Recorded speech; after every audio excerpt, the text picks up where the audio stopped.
uko umugabo aguye ntabwo ari ko ameneka intoryi, kandi mu nshuti nyanshuti uyibona mu bibazo. Ariko hari n'uwavuze ngo iguye ntahita yigera ihembe. Ubwo ndinde wo kutabivugaho. Yago Pondati arakomeza cyane yampano mu bihe ari gucamo bitoroshye, ariko akongera akagira ati nta gitangaje kuko n'ubundi abamuzamuye ni nabo bamwirangije. Akongera ati hari umugabo umwe former minister wavugize ati Nyakubahwa Perezida wa Repubulika, izi nshingano mwaduhaye turazikora, ariko umwanya munini tumara dusimbuka imitego dutegwa n'abo dukorana nabo. Ubu ni minisitiri, ubwo mwibwira ko muri music industry bimeze gute?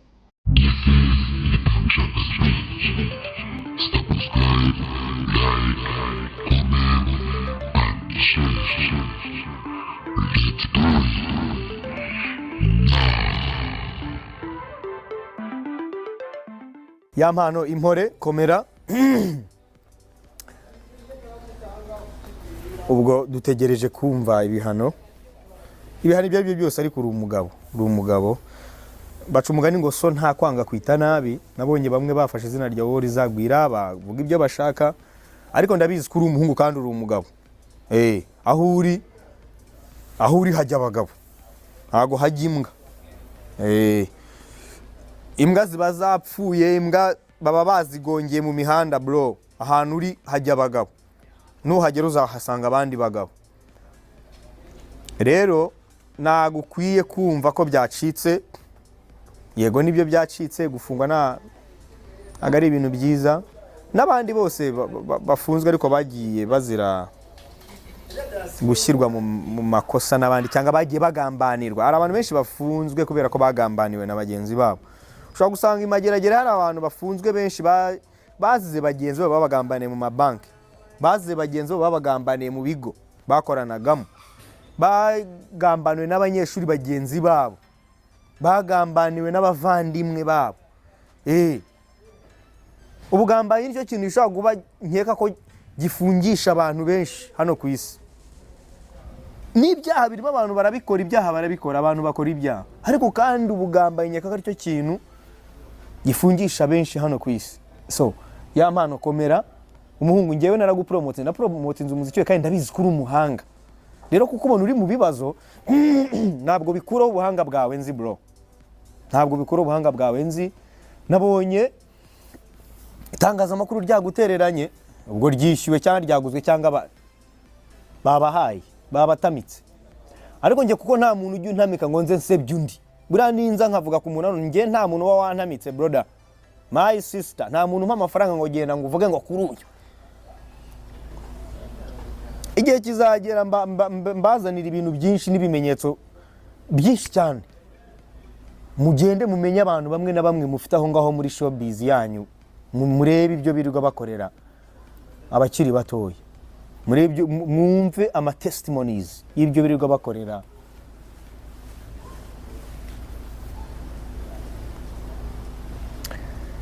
So Yampano komera, genda ukora uburoko, genda urwane nk'umugabo.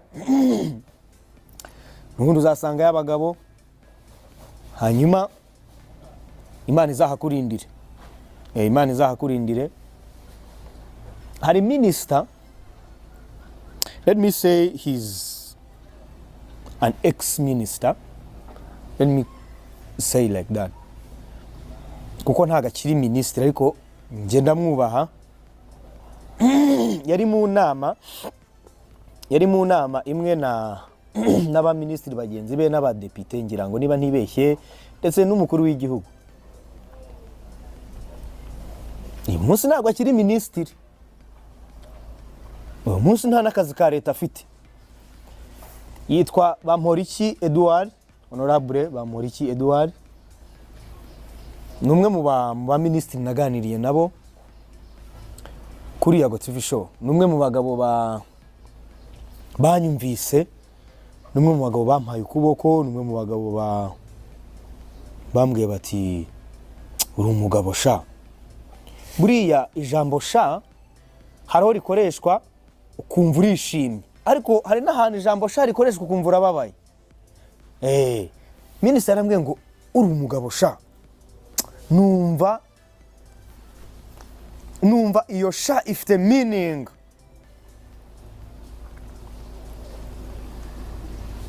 Uwo mu minisitiri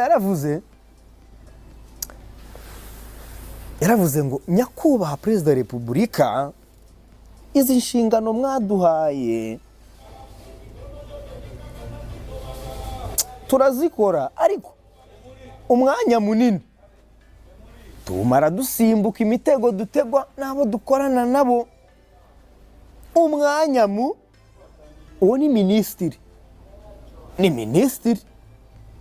kandi igihe cye ayoboye urubyiruko neza, uretse icyaha yarezwe cyangwa icyaha cyamugaragayeho, ariko uyu munsi yarababariwe. Maximum respect minister Bamporiki, maximum love, crazy love for you. Aravuga ngo nyakubahwa perezida wa repubulika, izi nshingano waduhaye turazikora ndetse tukora uko dushoboye, ariko umwanya munini tumara dusimbuka turwana n'imitego yabo dukorana nabo y'abadutega. Uwo ni minisitiri, ubwo mwibwira ko muri music industry bimeze gute?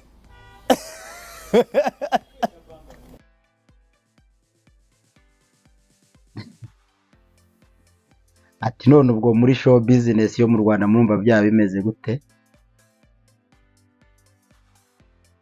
Ariko wenda nje nta ruhande ngomba guhagararaho, ariko nk'umuntu nanjye nkurikira ibya show business yo mu Rwanda si cyane, ariko ndabikurikira. Hari ikintu mba nibaza, aho bamwe mu bakora show business yo mu Rwanda, cyane cyane kubakorera kuri YouTube, TikTok, ntibaba bameze nka wa muntu worora ihene akayitaho igashisha igakura, ariko afite target yo kuzayibaga.